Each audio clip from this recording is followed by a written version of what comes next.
Ha, keldikmi? Rahmat istememsi? Ma'qul.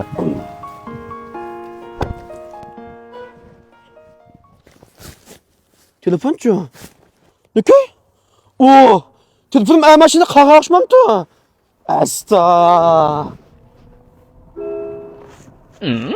Niki? Bu telefon turibdi ya. Bayatim xerdan chiqib qaqashmabdi. Kaynimga yonay.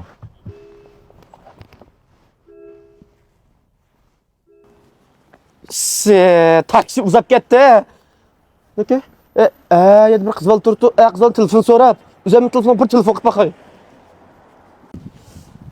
Teshqa? Qapilmay telefoningizni berib tursangiz. Mening telefonim taksida qolib ketdi-ki, shuni bir telefon qilib olsam. Rahmat.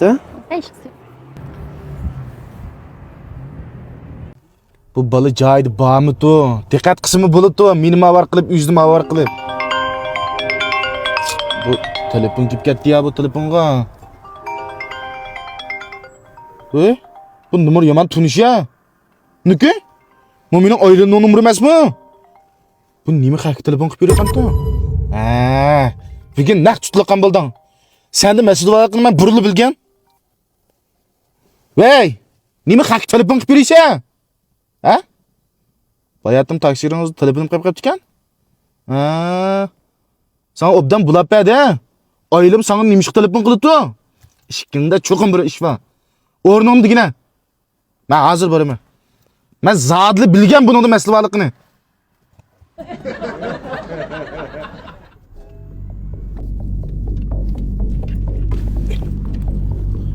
To'g'ri tushundiringizmi? Ustam sizning eringiz bo'ti. Ishking shunday bo'lgan bir-birini qanday tunishisa? Sen bugun kudigapani yig'ishtirib opangni uyiga ket. Uy, nima bo'ldi? Aka, siz meni xato tushunib qoldingiz. Mening telefonim sizning mashinada. Sening telefoning mening mashinamni qilib tikkan, ashuna bilan mening oilamni yo'lda ushlatib kelib, telefonni so'rab, menga telefon qildim, shunami? Aka, siz qanday bildingiz? Asli voqea dal shundoq. Ha, shu rost. Ustam, shunaqa sen kinoni jiq ko'rib oldingmi? Na'dimda to'g'ri ish qilib qaytishva. Shunaqa ishking bilishib, meni do'ppamga jig solmoqchi ekansan, shunami? Doq, amma siz xato tushunib qoldingiz. Bu yoq faqat mendan telefonlarni so'rdi, men berib turdim. Nima bilan deb yuraysiz? Shunda vaqtsiz telefon kelib. Vey. Akşamki çamadan qalgan ishimdamisiz? Oqshomqi. Ey, akalar, qizlarning ovozi chiqadi. Kim o bu? Vay, kim o sen? Numerim telefon qilib yuraysan? Akşam ustamning mashinasi chamdanib qolibdi-ku. Niki? Bu ovoz tunishray turibdi. Bu oilamning nomeri ekan-ku. Sana telefon qilib qilibdi. Oilamni? Vay, sen Fatigulmi? Bu nima bu taksiga telefon qilib yuraysan? Akşam taksiga chiqqanding. Tushashingda chamdan unutib qolding. Shu akşam telefon qilmay, endi bugun bo'lgan telefon qilding. Ajab to'g'ri qilib qolgan-a? Bizning uydagi bir hamlamkin mushning taksisi qilib qolamdi. Niki? Sen bilan uyga borgan deyishim deb qo'yay. Ukam, ras chamdanti. Elingay meni. Men seni obdan tunib oldim deb qo'y. Qo'qqan boshi mushkutura deb menda gumonlanib ketganni. Ben xotinim bilan avval deyishgan deyishib, annasini izlayman. Apkela telefonini.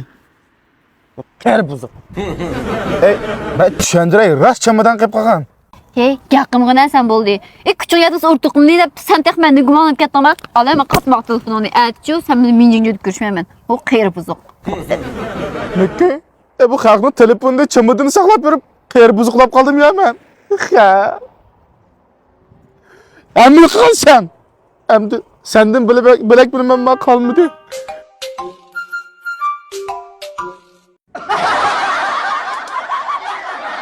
Niki? Qanday qiladinglar?